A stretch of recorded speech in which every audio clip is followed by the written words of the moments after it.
What is it about the Negro? I mean, every other group that came as an immigrant somehow, not easily, but somehow got around it. Is it just the fact that Negroes are black? White America must see that no other ethnic group has been a slave on American soil. That is one thing that other immigrant groups haven't had to face.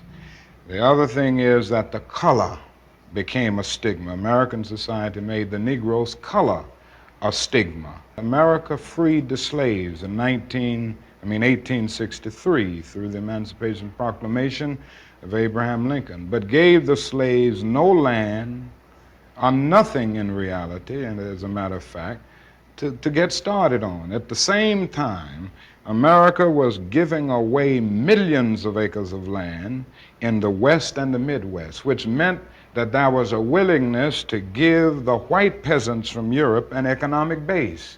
And yet it refused to give its black peasants from Africa, who came here involuntarily in chains and had worked free for 244 years, any kind of economic base. And so emancipation for the Negro was really freedom to hunger. It was freedom to the winds and rains of heaven. It was freedom without food to eat or land to cultivate, and therefore it was freedom and famine at the same time.